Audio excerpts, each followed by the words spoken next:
बेटा मैं आपका अपना नमन सर। जैसा कि अब आपको मालूम है, नेक्स्ट पेपर आपका है फिजिक्स का। ये बात मैंने अपने बच्चों को बोला था 1 अप्रैल को 2023 को कि फिजिक्स के पेपर में 80% आपके आएंगे न्यूमेरिकल्स और 20% आपका आएगा थ्योरी पार्ट, जिसमें आपका होगा डेरिवेशन और आपके होंगे कंसेप्चुअल क्वेश्चन। और पूरे साल हमने अपने बच्चों को हमेशा से ऐसे ही पढ़ाते हैं ताकि न्यूमेरिकल पोर्शन उसका बहुत ज्यादा स्ट्रांग हो। ठीक है, उन्हीं को उसी हिसाब से उनको नोट्स बनवाए गए हैं, उसी हिसाब से उनको दिया गया है डीपीपीस सीपीपीस, उसी हिसाब से अपना यहाँ पे उनका टेस्ट भी लिया गया है। तो ना मैं अब लेके आ रहा हूं कुछ चैप्टर के वन शॉट। ठीक है, उस वन शॉट के माध्यम से आपका ना थ्योरी पार्ट बहुत ज्यादा स्ट्रांग हो जाएगा। हाँ, जिसके माध्यम से आप अपने न्यूमेरिकल पोर्शन को भी कर पाओगे। ठीक है, जो बच्चे हम पे पढ़े हैं उनको तो दिक्कत नहीं आएगा, ये मुझे विश्वास है अपने ऊपर और मुझे विश्वास है अपने बच्चों पे भी कि उनको पता है कि हमारे पास यहाँ पे क्या चलता है। ठीक है, बाकी जो बच्चे नहीं पढ़े हैं कोई बात नहीं है, आप देखना वीडियो को, उससे आपका भी भला होगा। क्योंकि मैं ये चाहता हूं कि अंबाला में ना फिजिक्स का लेवल यहाँ पे एक अलग से शो हो। मैं ये चाहता हूं कि अंबाला से ना फिजिक्स का हमेशा टॉप रिजल्ट आए, जैसे कि 3-4 सालों से आ ही रहा है हमारे पास से। ठीक है, इसलिए हम कुछ चैप्टर का वाचन यहाँ पे लेके आए हैं, आप उनको देखना, उसको देखने के बाद अपना क्वेश्चंस को सॉल्व करना, वो आपका सॉल्व होगा। जिस बच्चे को जो भी अपना यहाँ पे डाउट है मुझे अपना यहाँ पे बता देना, डाउट उनका यहाँ पे लिया जाएगा या मुझे अपना व्हाट्सएप कर देना। ठीक है, डोंट वरी। चलो भाई बच्चों ध्यान दो। ठीक है, सबसे पहले हम करेंगे आपका dual nature of matter and radiation का one shot. Dual nature of matter and radiation, जैसा कि नाम में ही आपका दिख रहा है, नाम में है ड्यूल नेचर। बेटा ड्यूल नेचर की बात करोगे, दुनिया में जो भी आपके पास पार्टिकल है या दुनिया में जो भी आपके पास रेडिएशन है उसके पास होती है दो नेचर, एक होता है वेव नेचर और एक होता है पार्टिकल नेचर। बड़ा इससे पहले आप पढ़ के आए थे अपना वेव ऑप्टिक्स, हमने पढ़ा अपना लाइट के बारे में। लाइट से हमें ये मालूम पड़ा कि वो वेव नेचर फॉलो करता है। आया सिमिलरली बेटा एक बंदा आया था, उसका नाम था प्लैंक। क्या चीज? प्लैंक। प्लैंक ने हमें बताया था लाइट के पार्टिकल नेचर के बारे में। उसने हमें यह बताया कि लाइट से कैसे आपको मिलेगा गर्मी, और उसने हमें लाइट से मिलने वाली एनर्जी का फॉर्मूला दिया। ये दिखाता है हमें लाइट का पार्टिकल नेचर। सिमिलरली बेटा मैटर की बात करेगा, मैटर तो आपका वैसे ही पार्टिकल है। इसमें ना एक बंदा आया था, उसका नाम था डी ब्रॉगली। उस बंदे ने ये देखा, कहता यार अगर मेरा कोई भी मैटर मोशन में आएगा उसके साथ साथ मुझे एक वेव मिलेगा, उस वेव को नाम दिया गया मैटर वेव या नाम दिया गया डी ब्रॉगली वेव। तभी चैप्टर का नाम पड़ा आपका dual nature of matter and radiation, कि दुनिया में जो भी होगा मैटर या जो भी होगा रेडिएशन उसका ड्यूल नेचर कैसे काम करेगा। बेटा अगर तू ड्यूल नेचर का मतलब समझे, उसका मतलब यही है कि क्या है वेव नेचर और क्या है आपका पार्टिकल नेचर। आया, इससे पहले हम चालू करें कुछ मेजर फॉर्मूला, कुछ मेजर ऑब्जर्वेशंस, जो सबसे पहले हमें दिया था प्लैंक ने।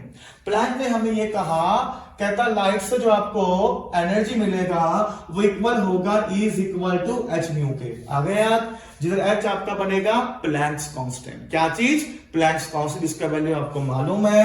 एच की बात करोगे 6.6 इंटू 10 की पावर -34, ये आपका आ जाएगा यहां से जूल सेकेंड। ये बना आपका प्लैंक्स कांस्टेंट। आया, उसके बाद अगर आप अपना यहां पे बात करोगे, ठीक है, तो ना प्लैंक ने हमें यह भी बताया कि लाइट का वो जो मोमेंटम होगा वो कैसे काम करेगा। तो अगर आप रेडिएशन के मोमेंटम की बात करोगे वो आपका होता है h बाई लैम्डा, या वो आपका आता है u बाई सी, जहां पे u बनेगा लाइट का एनर्जी। u बनेगा लाइट का एनर्जी, ये भी आपको अपना यहाँ पे मालूम होना चाहिए। बेटा उसके बाद ना हमारे पास ना सदी का सबसे बड़ा साइंटिस्ट नंबर 2 आया था, उसका नाम था सर एल्बर्ट आइंस्टाइन। क्या चीज? Sir Albert Einstein. उन्होंने मेनली आपका लाइट पे काम किया। उन्होंने बताया कि तुम्हारा कैसे काम करेगा फोटो इलेक्ट्रिक इफेक्ट। उन्होंने हमें यह बताया कि अगर तुमने किसी भी रेडिएशन को मैटर सरफेस पर डाला तो इलेक्ट्रॉन्स आपका बाहर निकलेगा, उस इलेक्ट्रॉन्स का मोशन में आना, उसको हमने करंट नाम दिया था। वो करंट तुम्हारा कैसे काम करेगा, इस पे हमें करनी है चर्चा। आया कि नहीं आया? इससे पहले हम आपका चालू करें, बेटा इधर जो एनर्जी आएगा वो आपका बहुत ही कम होगा, इसलिए ना हमने ना एनर्जी को नापने के लिए एक नई यूनिट का सहारा लिया जिसको हमने नाम दिया इलेक्ट्रॉन वोल्ट। क्या चीज? Electron volt. तो जूल को इलेक्ट्रॉन वोल्ट में कन्वर्ट करना आना चाहिए, बहुत सिंपल है। अगर तू बात करेगा तो हमने देखा 1 इलेक्ट्रॉन वोल्ट में आपको मिलेगा 1.6 इंटू 10 की पावर -19 जूल। इस चीज का ध्यान रखना भाई, ठीक है। इस चैप्टर में ना वो एनर्जी को नापेगा इलेक्ट्रॉन वोल्ट में, तो आपको जूल को ईवी में, ईवी को जूल में कन्वर्ट करना आना चाहिए, जो मर्जी हो जाए। ये आया कि नहीं आया? इससे पहले हम चालू करें, फिर ना मेरे पास सदी का नंबर 2 बड़ा साइंटिस्ट आ गया, सर एल्बर्ट आइंस्टाइन। उन्होंने भी लाइट पे दी अपनी चर्चा। उन्होंने ये कहा, कहता लाइट तुम्हारा गिरेगा छोटे छोटे पैकेट्स ऑफ एनर्जी के फॉर्म में, जिसको उन्होंने फोटॉन नाम दिया। क्या चीज नाम दिया? फोटॉन। कहता भाई प्लैंक ने जो आपको फॉर्मूला दिया एनर्जी का, वो फॉर्मूला असल में एक फोटॉन का है। अगर तुम्हारे पास बहुत सारे फोटॉन गिरेंगे तो अगर आप अपना नेट एनर्जी की बात करोगे तो एनर्जी का फॉर्मूला आ जाएगा NH/μ। ये आपको मालूम होना चाहिए, जहां N बनेगा आपका नंबर ऑफ फोटॉन्स। आया कि नहीं आया? सिमिलरली अगर तुम मोमेंटम की बात करेगा तो वो आपका आ जाएगा NH/λ या वो आपका आ जाएगा NU/c। तो ये बात आपको मालूम होना चाहिए कि एक रेडिएशन से कितना मिलेगा आपको एनर्जी, कितना आएगा उसका मोमेंटम। आइंस्टाइन ने बताया हमें फोटॉन के बारे में, कहता भाई लाइट ना आपका छोटे छोटे टाइनी पैकेट्स ऑफ एनर्जी के फॉर्म में फॉल करेगा, जिसको उन्होंने फोटॉन नाम दिया। जैसे कि होली पे आप पानी वाला गुब्बारा फेंक के मारते अपने दोस्तों पे, वैसे ही आपका लाइट चलता है उस छोटे छोटे पैकेट्स ऑफ एनर्जी के फॉर्म में, जिसको हमने फोटॉन नाम दिया। आया? ये बातें आपको मालूम होना चाहिए। उसके बाद ना आइंस्टाइन ने क्या ऑब्जर्व किया, पहले हम करेंगे उसकी चर्चा। उसके बाद 2 मिनट में चैप्टर आपका तैयार हो जाएगा, बस गौर करना मेरे साथ साथ, ठीक है? कोई जल्दबाजी नहीं है, आराम से समझना, ठीक है? देखो भाई बेटा, आइंस्टाइन ने ना एक आपका लिया मेटल सरफेस। क्या चीज? Metal surface. उन्होंने ना उस पे एक गिरा रेडिएशन, ये रहा रेडिएशन। जैसी उन्होंने गिरा रेडिएशन को, उन्होंने ये देखा आपके इलेक्ट्रॉन सरफेस से बाहर आना चालू हो जाएगा। इसी चीज को उन्होंने नाम दिया फोटो इलेक्ट्रिक इफेक्ट, या इसको हमने नाम दिया एमिशन। एमिशन की बात करेगा बेटा, जब आपका इलेक्ट्रॉन किसी भी सरफेस से बाहर आ जाएगा, उसको हमने एमिशन नाम दिया बेटा। तो इसको हमने नाम दिया फोटो इलेक्ट्रिक एमिशन, क्योंकि हमने ना यहां पे लाइट का यूज किया। जैसे ही आपने लाइट को घेरा, इलेक्ट्रॉन आपको बाहर निकलना चालू हो गया। सबको पता है जैसे ही आपका इलेक्ट्रॉन मोशन में आएगा, उसको हमने नाम दिया था करंट। क्या चीज? करंट। और इस करंट को हमने नाम दिया फोटो इलेक्ट्रिक करंट। क्या चीज? Photo electric current. आया कि नहीं आया? इसके बाद आइंस्टाइन साहब ने दिमाग लगाया कि भाई ये काम कर रहे, तो काम कैसे कर रहे, आप बताओ मेरे को। उन्होंने सोचा, कहता लाइट है यार, लाइट तो आपको एक देगा एनर्जी, और वो एनर्जी एकदम से इलेक्ट्रॉन को फ्री नहीं करेगा। सबको मालूम है कि सर अगर आप अपने वैलेंस इलेक्ट्रॉन्स की बात करोगे, न्यूक्लियस ने उसको बाउंड करके रखा हुआ है, क्योंकि इलेक्ट्रॉन्स और प्रोटॉन में काम कर रहा है आपका इलेक्ट्रोस्टैटिक फोर्स ऑफ अट्रैक्शन। हाँ या ना बोले? वही काम करेगा ना, जाहिर सी बात है। तो पहले उस लाइट के एनर्जी का कुछ हिस्सा खर्च होगा इलेक्ट्रॉन को न्यूक्लियस के चुंगल से फ्री करने के लिए। आ गया? उसके बाद जो एनर्जी बचेगा वो इलेक्ट्रॉन को दे देगा काइनेटिक एनर्जी। ये ऐसे काम करता है। कॉमन सेंस की बात है यार। तो देखो, जो एनर्जी आपने लाइट के फॉर्म में दिया, पहले कुछ हिस्सा उस एनर्जी को इलेक्ट्रॉन को फ्री करेगा न्यूक्लियस के इलेक्ट्रोस्टैटिक फोर्स ऑफ अट्रैक्शन से। और अगर तो अपना यहां पर इलेक्ट्रॉन्स की बात करेगा बेटा, वो बनेंगे आपके वैलेंस इलेक्ट्रॉन्स। जाहिर सी बात है, जो इलेक्ट्रॉन आपका अनपेड है वही तो आपका काम करेगा ना। उसके बाद इलेक्ट्रॉन के बाद जो एनर्जी बचेगा, लाइट के बाद जो एनर्जी बचेगा, वो इलेक्ट्रॉन को देगा काइनेटिक एनर्जी। आया कि नहीं आया? ऐसे करके तुम्हारा यहां पे काम करता है फोटो इलेक्ट्रिक एमिशन या फोटो इलेक्ट्रिक इफेक्ट। अब ना आइंस्टाइन साहब ने एक बात को और ऑब्जर्व किया, कहता है अलग अलग मेटल के लिए जो मुझे मिनिमम एनर्जी चाहिए होगा न्यूक्लियस इलेक्ट्रॉन को न्यूक्लियस के चुंबक से छुड़वाने के लिए, वो मिलेगा अलग अलग। उस मिनिमम एनर्जी को उन्होंने नाम दिया वर्क फंक्शन। क्या चीज? Work function. फाई बनेगा उसका सिंबल, ये हमने इसको डिनोट किया हुआ है। ठीक है, तो आज के बाद अगर तो वर्क फंक्शन की बात करके समझ ध्यान से, सर वो मिनिमम एनर्जी जो आपको चाहिए होगा, जो इलेक्ट्रॉन को जस्ट फ्री कर देगा न्यूक्लियस के चुंबक से, उस मिनिमम एनर्जी को आपने नाम दिया वर्क फंक्शन। क्या चीज? Work function. और ये डिपेंड करेगा मेटल टू मेटल। जाहिर सी बात है, अलग अलग मेटल के लिए अलग अलग मिलेगा आपको वर्क फंक्शन। आया कि नहीं आया? और यहीं से आपका लॉ बन गया, कुछ नहीं है, बनाया गया मामू। अरे जो एनर्जी तू देगा, पहले उस एनर्जी का कुछ हिस्सा खर्च होगा वर्क फंक्शन वाली एनर्जी में, उसके बाद जो एनर्जी बचेगा वो इलेक्ट्रॉन्स को देगा काइनेटिक एनर्जी। ये बना आपका आइंस्टाइन का फोटो इलेक्ट्रिक एमिशन। आया कि नहीं आया? ऐसे करके आपका काम करेगा और तुम देखना पूरा चैप्टर आपका इसी के अबाउट रिवॉल्व करेगा। यही मैंने आपको पढ़ाया है। आ गया याद? अच्छा बड़ा, इसके बाद ना हमने ये जानना चाहा कि चलो निकालते हैं पहले डिफरेंट मेटल्स का वर्क फंक्शन। तो हमने ये कहा वो मिनिमम एनर्जी जिसपे आपका इलेक्ट्रॉन जस्ट फ्री हो जाएगा न्यूक्लियस के चुंबक से, लेकिन उसके पास नहीं होगा काइनेटिक एनर्जी, उस एनर्जी को ही हमने नाम दिया वर्क फंक्शन। विच मींस कि बेटा अगर आपने लाइट का दिया एनर्जी, ठीक है, और इलेक्ट्रॉन आपका फ्री तो हो गया लेकिन जीरो मिला उसको काइनेटिक एनर्जी, तो सीधा वो आपको दे देगा वर्क फंक्शन का वैल्यू। तो यहां से हमने देखा एनर्जी आपका आ जाएगा 5 के इक्वल। आया कि नहीं आया? और सबको पता है लाइट की एनर्जी का फॉर्मूला अभी तो आपको दिया है, तो वो होता है आपका h म्यू, ये आ जाएगा 5।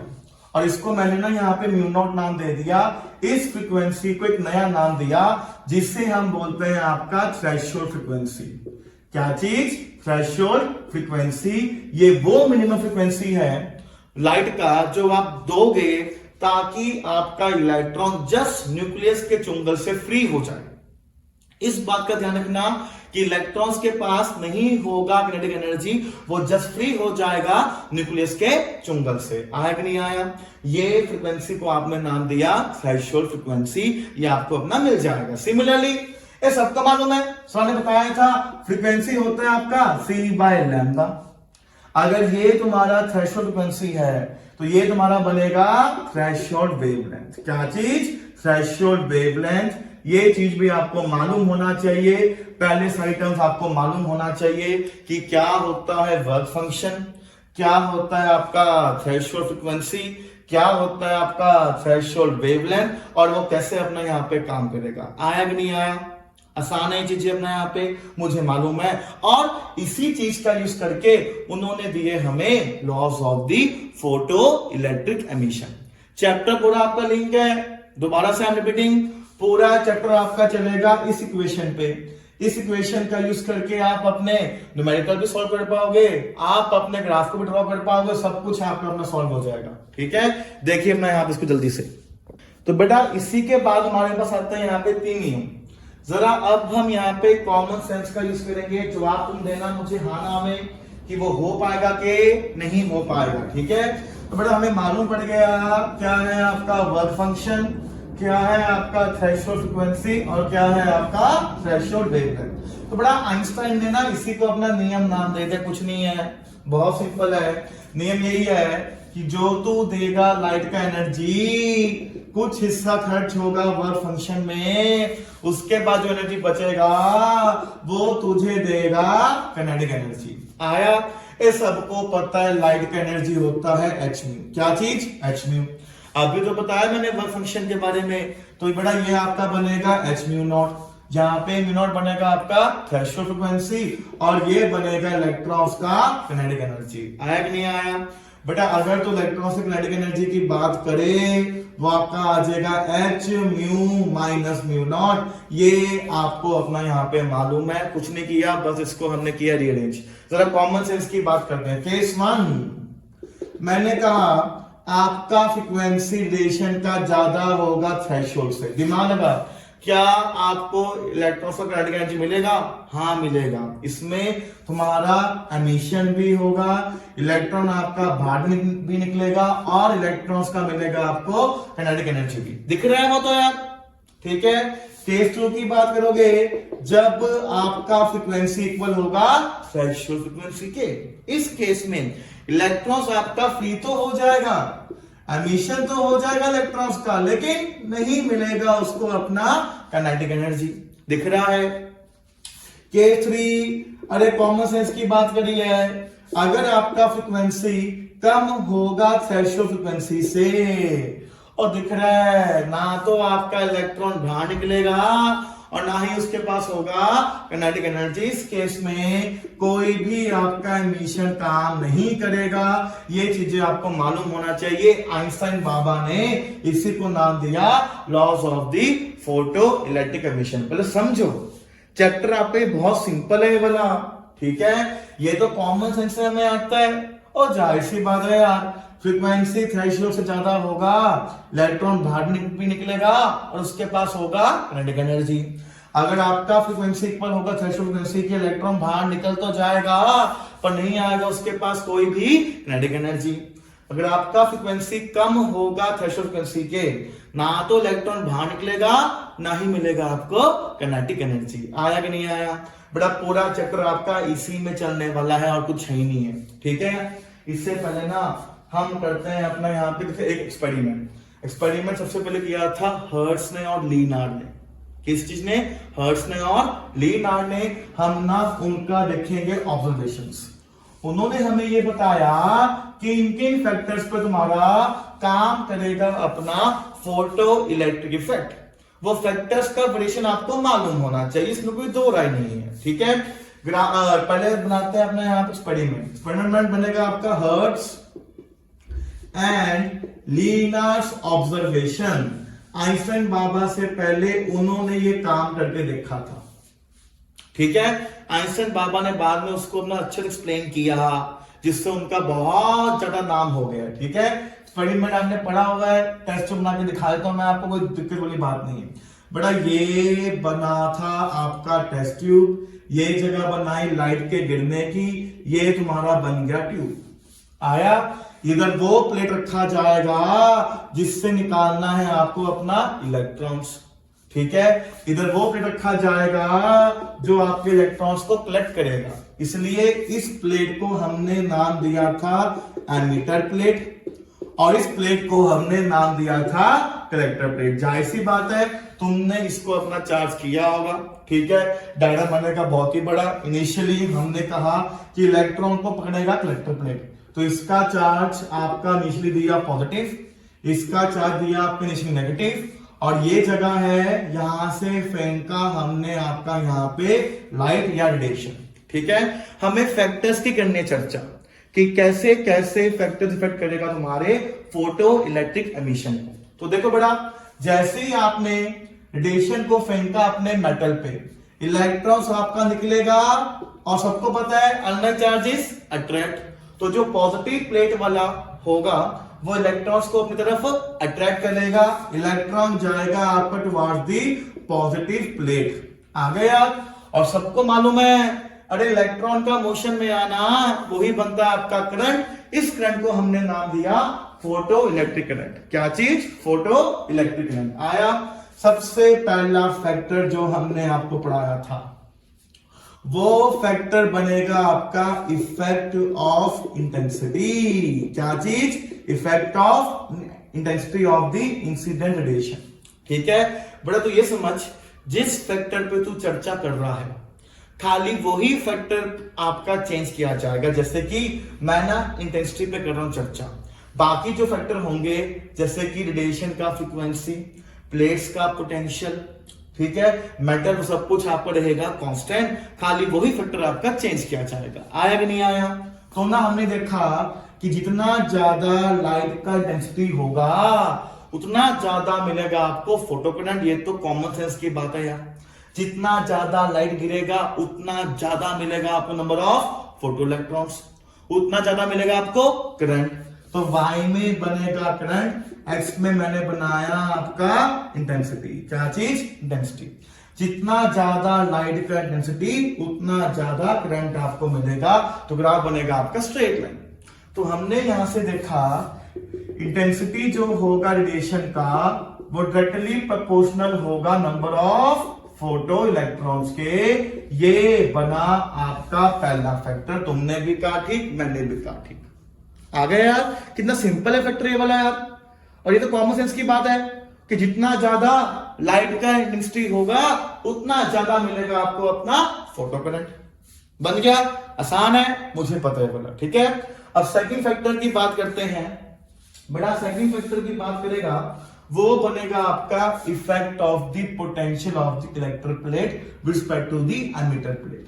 कि जब आपने अपने पोटेंशियल को चेंज किया कलेक्टर प्लेट का with respect to the emitter plate, तो वो कैसे काम करेगा। ठीक है, सेकंड की बात करेगा वो लिखा जाएगा आपका effect of potential of collector plate with respect to emitter plate. देखिए ये बहुत सिंपल है, बहुत आसान है, अभी आपका ये बन जाएगा। ठीक है, देखो कैसे ये काम करेगा, गौर करना। सबसे पहले ना हमने कलेक्टर प्लेट के पोटेंशियल को किया पॉजिटिव और मैं उसको धीरे धीरे बढ़ाता जाऊंगा। फिर ना मैं कलेक्टर प्लेट के पोटेंशियल को रिवर्स कर दूंगा with the help of the reversing की, तो जिससे तुम्हारा कलेक्टर प्लेट का पोटेंशियल आ जाएगा नेगेटिव, फिर उसको मैं बढ़ाता जाऊंगा। आइए जानते हैं तुम्हारा फोटो इलेक्ट्रिक करंट पे क्या इफेक्ट पड़ता है और वो कैसे आपका काम करेगा। करे फिर ना काम, देख ध्यान से बेटा, ये रहा आपका करंट और ये रहा आपका पोटेंशियल। हमने ना सबसे पहले पोटेंशियल को रखा पॉजिटिव, तो V पॉजिटिव में आपका बढ़ेगा। हमने देखा जैसे जैसे आपका पोटेंशियल पॉजिटिव में बढ़ता जाएगा इलेक्ट्रॉन्स को पकड़ने का जो स्पीड होगा वो भी आपका बढ़ता जाएगा। हाँ ना बोल यार, जाहिर सी बात है, जितना ज्यादा पॉजिटिव होगा उतना जल्दी ये इलेक्ट्रॉन्स को पकड़ेगा। लेकिन एक पोटेंशियल ऐसा आएगा, इसका पोटेंशियल इतना ज्यादा स्ट्रांग हो जाएगा कि ना इलेक्ट्रॉन्स का यहाँ पे डेंसिटी बढ़ जाएगा, उनका रश यहाँ पे बढ़ जाएगा, क्योंकि उसका पावर बहुत ज्यादा है। इसको फील करो, जल्दी जल्दी कलेक्टर प्लेट तुम्हारे इलेक्ट्रॉन्स को पकड़ना चाह रहा है, जल्दी जल्दी पकड़ रहा है, निकल रहे आपको यहां से इलेक्ट्रॉन्स। एक टाइम ऐसा आएगा उसका पावर इतना ज्यादा होगा कि इलेक्ट्रॉन्स का यहाँ पे भीड़ इकट्ठा हो जाएगा, इलेक्ट्रॉन्स का बढ़ जाएगा डेंसिटी। इलेक्ट्रॉन यहां से निकलेगा तो सही, पर भीड़ के कारण वो कभी आपका यहां से यहां नहीं जा पाएगा। तुम्हें ये नजर आएगा कि मेरा इलेक्ट्रॉन यहां से यहां नहीं जा पा रहा है, विच मीन्स कुछ टाइम के बाद तुम्हारा जो करंट होगा वो हो जाएगा कांस्टेंट। उस करंट को हमने नाम दिया सैचुरेशन करंट। क्या चीज? सैचुरेशन करंट नाम दिया। ये बात को समझो। आया? ये सब दिमाग लगाया। अभी मैं आराम से यहां जा पा रहा हूं। अगर बीच में बहुत ज्यादा बंदे लोग खड़े हो जाए, मुझे वहां से वहां जाना है, क्या मैं जा पाऊंगा? बिल्कुल नहीं, रास्ता मेरा ब्लॉक हो गया। सेम चीज मेरे पास यहाँ पे हुआ है जब बहुत ज्यादा हमने कलेक्टर प्लेट का पॉजिटिव में स्ट्रॉन्ग कर दिया पोटेंशियल। ठीक है, तो कुछ टाइम के बाद उसका जो होगा करंट वो आपको मिल जाएगा कांस्टेंट। ये बना आपका पॉजिटिव में। आया कि नहीं आया? आसान है। दूसरा बड़ा, फिर ना हमने ना कलेक्टर प्लेट के पोटेंशियल की पोलैरिटी को रिवर्स कर दिया। जैसे कि अभी आपका प्लस है, उससे हमने कर दिया आपका नेगेटिव। सोच, अगर ये नेगेटिव हो गया, लाइक चार्जेस रिपेल, तो जो इलेक्ट्रॉन इसके पास आ रहे थे वो उसको वापस भेजेगा। मानता कि नहीं मानता? और तुमने नेगेटिव में बढ़ाया पोटेंशियल को, साला एक पोटेंशियल ऐसा आ जाएगा जब वो तुम्हारा फास्टेस्ट मूविंग इलेक्ट्रॉन को भी वापस भेज देगा। एक पोटेंशियल आपका नेगेटिव में ऐसा आ जाएगा जो तुम्हारे फास्टेस्ट मूविंग इलेक्ट्रॉन को भी वापस भेज देगा और खत्म हो जाएगा आपका फोटो इलेक्ट्रिक इफेक्ट। उस पोटेंशियल को हम लोगों ने नाम दिया स्टॉपिंग पोटेंशियल। क्या चीज? Stopping potential. ये चीज आपको मालूम होना चाहिए ये है क्या। आया वो पोटेंशियल नेगेटिव में जो तुम्हारे फास्टेस्ट मूविंग इलेक्ट्रॉन को भी वापस भेज देगा, जिसके बाद खत्म हो जाएगा आपका फोटो इलेक्ट्रिक इफेक्ट। उस पोटेंशियल को हमने नाम दिया स्टॉपिंग पोटेंशियल। आया कि नहीं आया? आया। अच्छा, अगर तो इसकी बात करेंगे ना बेटा तो जाहिर सी बात है यार, ये पोटेंशियल है, सबको पता है वर्क होता है काइनेटिक एनर्जी, वर्क हुआ इलेक्ट्रॉन पे तो E इंटू वी नॉट ये इक्वल हो जाएगा आपका मैक्सिमम काइनेटिक एनर्जी के। ये देगा आपको अपना स्टॉपिंग पोटेंशियल का वैल्यू। ऐसे करके आपका काम करता है स्टॉपिंग पोटेंशियल। आज के बाद आप अपना यहाँ पे इसको मार्क कर पाओगे। आया कि नहीं आया? अरे आ गया भाई, सिंपल है। मैं यहाँ पे बड़ा एक ही मिनट पर यहाँ पे और है, ठीक है। मैंने ना इधर ना अब तुम्हारे लाइट की इंटेंसिटी को चेंज किया। क्या चीज चेंज किया? ये इंटेंसिटी I1 पे है, बड़ा इंटेंसिटी है। अब ना मैंने इंटेंसिटी को बढ़ा दिया। मैंने देखा जितना ज्यादा लाइट का इंटेंसिटी होगा करंट उतना ज्यादा मिलेगा, लेकिन सेम रहेगा मेटल का स्टॉपिंग पोटेंशियल। इससे मुझे ये मालूम पड़ गया कि एक जो होगा आपका स्टॉपिंग पोटेंशियल वो डिपेंड नहीं करेगा लाइट का इंटेंसिटी क्या है। ये बहुत बड़ी बात है, समझ आया? इस बात को यहां पर लिख लीजिए कि एक मेटल का जो होगा स्टॉपिंग पोटेंशियल वो डिपेंड नहीं करेगा कि क्या होगा लाइट का इंटेंसिटी, वो खाली डिपेंड करेगा अपना मेटल पे और डिपेंड करेगा वो फ्रीक्वेंसी ऑफ रेडिएशन पे। कैसे करेगा ये भी आपको यहां पे मालूम पड़ जाएगा। आया कि नहीं आया? अरे आ गया। ऐसे करके आपको ना यहाँ पे मालूम पड़ेगा कि कैसे पोटेंशियल को चेंज करके तुम्हारा इफेक्ट होगा फोटो इलेक्ट्रिक करंट। ठीक है, देखिए मैं यहाँ बिल्कुल ध्यान से। बड़ा इसके बाद अगर तो दूसरे फैक्टर की बात करेगा, ठीक है, तो वो बनेगा आपका effect of frequency of the incident radiation. कि अगर आपने अपने इंसिडेंट रेडिएशन की फ्रीक्वेंसी को चेंज किया तो कैसे आपका चेंज होगा फोटो करंट, ये भी अभी आपको मैं यहाँ पे मालूम पड़ जाएगा। देखो 2 मिनट में आपको सॉल्व हो जाएगा। ठीक है, तीसरा बनता है आपका effect of incident radiation, effect of frequency of incident radiation. कि ये कैसे आपका काम करेगा? अरे बहुत सिंपल है। आपने ना अब लाइट के फ्रीक्वेंसी को बदला, लिखा उसको अलग अलग। जैसे पहले आपने लिया रेड लाइट, फिर लिया आपने ग्रीन लाइट, लिया आपने अपना यहाँ पे येलो लाइट। जाहिर सी बात है अलग अलग होगा उसका फ्रीक्वेंसी, है ना। देखिए अब मैं यहाँ पे ग्राफ कैसे बनेगा अभी आपको मालूम पड़ जाएगा, तो डॉक्यूमेंट्स नहीं है बड़ा। ये रहा तुम्हारा अपना y एक्सिस, ये रहा तुम्हारा x एक्सिस। तो y में बनेगा करंट, x में बनेगा आपका पोटेंशियल। हमें देखा अलग अलग लाइट की फ्रीक्वेंसी के लिए आपका जो आएगा अपना स्टॉपिंग पोटेंशियल वो भी मिलेगा आपको अलग अलग। कैसे? आई शो यू बेटा, देखो ध्यान से बेटा। ये कुछ आपका ऐसे आया लेटर से, ये आपका फ्रीक्वेंसी है μ1, ठीक है। VO1 बना इसका स्टॉपिंग पोटेंशियल आया। ये रहा फ्रीक्वेंसी आपका μ2। अलग अलग फ्रीक्वेंसी के लिए अलग अलग मिला आपको अपना यहाँ पे फोटो इलेक्ट्रिक मिला आपको अलग अलग अपना स्टॉपिंग पोटेंशियल। ये बना आपका VO2, ये बना μ2। इससे हमने ये देखा कि अगर मैं इंसिडेंट रेडिएशन के फ्रीक्वेंसी को चेंज करूंगा तो उसके लिए मेरा चेंज हो जाएगा स्टॉपिंग पोटेंशियल।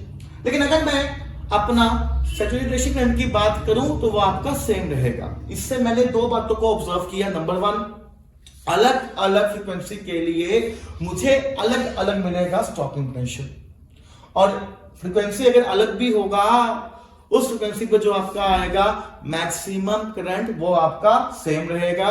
इस बात को अपना यहाँ पे नोट कर लीजिए कैसे ये आपका काम करेगा। आया कि नहीं आया? ठीक है, ये चीजें आपको अपना यहाँ पे आना चाहिए। बड़ा इसके बाद ना ग्राफ बनवाए जाते हैं ग्राफ कुछ नहीं है, ग्राफ आपका 2 मिनट में सॉल्व हो जाएगा, ये भी आपको मालूम पड़ेगा ग्राफ कैसे बना पाओगे। आप ना दुनिया जान के ग्राफ को बना पाओगे। जैसे ग्राफ ना मैं एक आपको बना के दिखाता हूं। बड़ा ग्राफ बनाने के लिए चाहिए होता है आपको इक्वेशन। क्या चीज? इक्वेशन, है ना। और मैंने स्टार्टिंग में बोला था पूरा चक्र आपका काम करेगा आइंस्टाइन फोटोइलेक्ट्रिक इक्वेशन पे, है ना।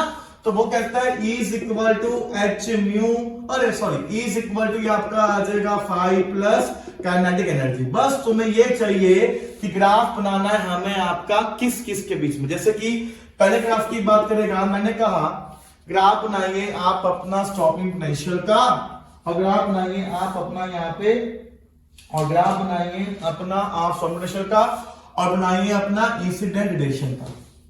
समझ आ गया? ग्राफ बन गया। पहली बात तो बड़ा y में आपने मान लिया अपना स्टॉपिंग पोटेंशियल, ठीक है। y में मान लो अपना, यहाँ पे कोई दिक्कत नहीं है। x में आपने मान लिया अपना फ्रीक्वेंसी। क्या चीज? फ्रीक्वेंसी।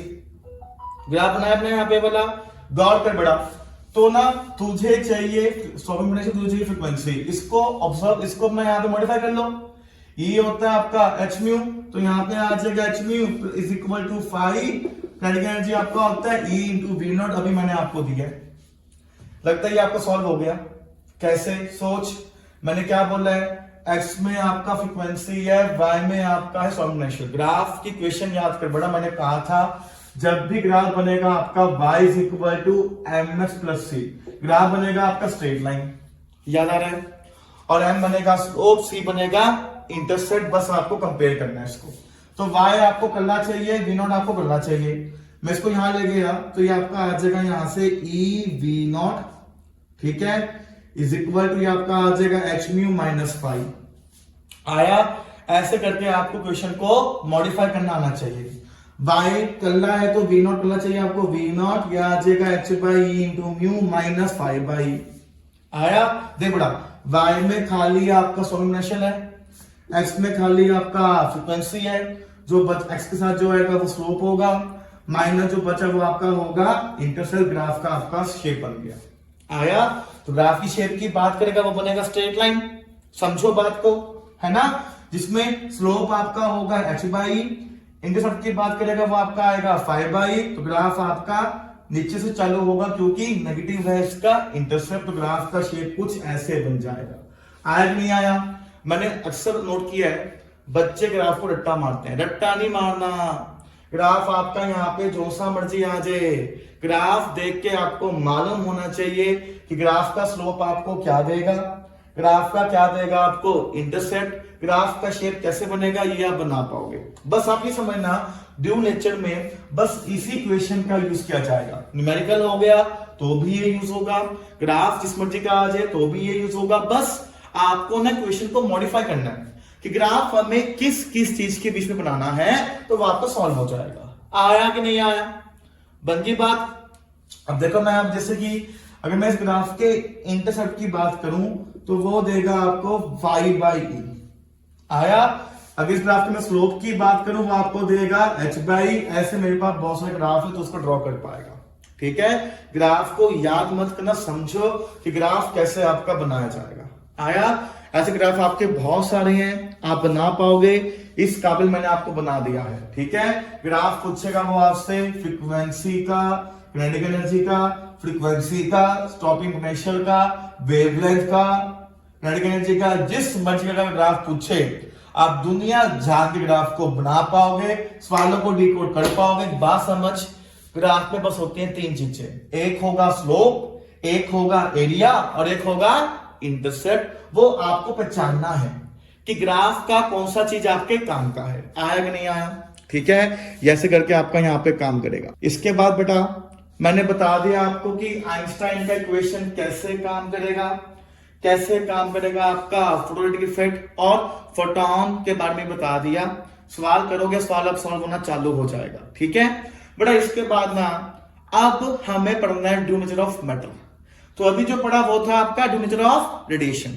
तो ना अगर जो मैटर की बात करेगा, एक बंदा आया था, उस बंदे का नाम था डी ब्रॉगली। क्या चीज? De Broglie. उस बंदे ने हमें बताया था, कहता है यार दुनिया में अगर तुम्हारा कोई भी मैटर मोशन में आएगा, उसके साथ साथ एक वेव भी आपको मिलेगा, उस वेव को हमने नाम दिया मैटर वेव। क्या चीज? Matter wave. ये बहुत बड़ी बात है। जैसे कि एग्जांपल, मैंने अगर इस मार्कर को फेंक के मारा, तुम्हें दिखा मार्कर, पर मुझे ये दिखा इस मार्कर के साथ साथ एक वेव भी आपको मिलेगा, उस वेव को हमने नाम दिया मैटर वेव, या उस वेव को हमने नाम दिया डी ब्रॉगली वेव। क्या चीज? D Broglie wave. और उस बंदे ने मुझे कहा, कहता उस डी ब्रॉगली वेव का वेवलेंथ निकालना आपको आना चाहिए, या उस मैटर वेव का वेवलेंथ निकालना आपको आना चाहिए, जिसका फॉर्मूला से दिया lambda is equal to h by M B. अरे आया कि नहीं आया? लैम्डा बनेगा डी ब्रॉगली वेव, h बनेगा प्लैंक्स कांस्टेंट, m बनेगा मास ऑफ द मैटर, और v बनेगा वेलोसिटी ऑफ द ऑब्जेक्ट या मैटर। आया? अब फॉर्मूला का यूज किया जाएगा स्वानुसार। जैसे मैंने देखा मुझे दिया हुआ है mv, तो मास इंटू वेलोसिटी ये होता है मोमेंटम, फॉर्मूला बना लैम्डा के लिए एक और h बाई पी। आया कि नहीं आया? अगर मैंने अपने किसी बॉडी को काइनेटिक एनर्जी देके किया एक्सेलरेट, तो एक होता है आपका relation between the momentum and the kinetic energy, वो मैंने बताया था, वो होता है p square by 2m is equal to kinetic energy. आया? लिखा मोमेंटम को आपका under root of 2m into kinetic energy, इसको यहां डाल दीजिए, तो फॉर्मूला आपका एक और बन जाएगा डी ब्रॉगली वेवलेंथ का, वो बन जाएगा lambda equal to h by under root of 2m into kinetic energy. अरे आया कि नहीं आया? अगर बाय चांस तुमने किसी चार्ज पार्टिकल को पोटेंशियल डिफरेंस v देके किया एक्सेलरेट, तो याद कर चैप्टर 2 में मैंने बताया था चार्ज इनटू पोटेंशियल डिफरेंस ये इक्वल होगा वर्क डन के। वर्क डन की बात करेगा तो वो बनेगा आपका काइनेटिक एनर्जी। ला भाई फॉर्मूला एक और बन गया डी ब्रॉगली वेवलेंथ का, वो बन गया lambda equal to h by under root of 2m, ये बन गया आपका क्यू इंटू वी। देखा बेटा मेरे पास आगे चार फॉर्मूला, और फॉर्मूला यूज किया जाएगा स्वानुसार। वो ना सवाल देगा आपको, कहेगा मेरे पास 2-3 पार्टिकल हैं, पार्टिकल को मैंने फेंका with the same kinetic energy, बताइए उनके डी ब्रॉगली वेवलेंथ का रेशियो क्या होगा। तो बेटा जो चीज आपको सेम दिया गया है ना, फॉर्मूला आपका वो वाला यूज किया जाएगा। जैसे कि मैंने इस सवाल में आपको सेम दिया पार्टिकल का काइनेटिक एनर्जी, तो फॉर्मूला आपका आएगा ये वाला। इस फॉर्मूला का यूज करके आप निकाल पाओगे अपना डी ब्रॉगली वेवलेंथ का रेशियो। आया कि नहीं आया? ये ऐसे आपका काम करता है, ये बहुत सिंपल है। एक चीज और है बेटा, अगर तुमने अपने पार्टिकल को टेम्परेचर राइज कर दिया, तो हमें पता है दुनिया में अगर तो किसी भी मैटर के टेम्परेचर को राइज करेगा तो उसका वेलोसिटी बढ़ना चाहेगा। और आपको बताया गया था कि रिलेशन क्या होता है। अगर तो रिलेशन की बात करेगा, रिलेशन आपको ये था कि एनर्जी होता है आपका टेम्परेचर की वजह से 3/2 kBT। ये पढ़ाया गया था मेरे द्वारा काइनेटिक थ्योरी ऑफ गैसेस में +1 पे, जहां पे केबी बनेगा आपका बोल्ट्जमैन कांस्टेंट। क्या चीज? Boltzmann constant. तो फॉर्मूला एक और बन गया, हमने इस एनर्जी का फॉर्मूला यहां डाल दिया, लैम्डा आ जाएगा h by under root of 2m, ये आ जाएगा 3/2 kBT, तो 2 ने काटा t को, लैम्डा आ जाएगा h by under root of, ये आ जाएगा 3m kBT। इसका भी यूज करके आप निकाल पाओगे अपना डी ब्रॉगली वेवलेंथ का रेशियो, या किसी भी मैटर का डी ब्रॉगली वेवलेंथ। एक बात समझना, ये फॉर्मूला ने आपको ये बता दिया टेम्परेचर साथ कैसे आपका डी ब्रॉगली वेवलेंथ चेंज होगा। और मेरा मन कह रहा है ये सवाल इस साल सीबीएसई 2024 में आ सकता है, और मेरा मन सच्चा होता है। आया कि नहीं आया? अरे बन गई बात, सिंपल है, आसान है, मुझे पता है। इसे अपने यहां पे उतार लीजिए अपने यहां पे जल्दी से। बेटा इसके बाद बनता है आपका ग्राफ। तो आपको मालूम है ग्राफ पे चाहिएगा आपको इक्वेशन। पहला ग्राफ जो बनता है वो बनता है आपका डी ब्रॉगली वेवलेंथ और मोमेंटम के बीच में। अरे यार अभी तो दिया formula lambda h by P, तो y में आपका लैम्डा x में आपका मोमेंटम है, तो ग्राफ बनेगा आपका hyperbola y equal to 1/x। Second graph वो बनता है आपका लैम्डा और रूट काइनेटिक एनर्जी में या रूट v में, दोबारा से तो ये होगा उसके इनवर्सली कुछ ग्राफ आपका कर्व बनेगा, ये रहा आपका कर्व। थर्ड ग्राफ वो बनता है आपका लैम्डा और 1/√v में, बेटा वो 1/√v है, ग्राफ बनेगा आपका y इक्वल टू ms के हिसाब से वो बनेगा आपका स्ट्रेट लाइन। आया? तो बड़ा ये था आपका ड्यू नेचर के बारे में। इस वन शॉट के माध्यम से आपका बेस और स्ट्रॉन्ग हो जाएगा। और ध्यान से अपना यहाँ पे कैरी करना, ठीक है। पेपर के लिए ऑल दी बेस्ट, ठीक है। चलो।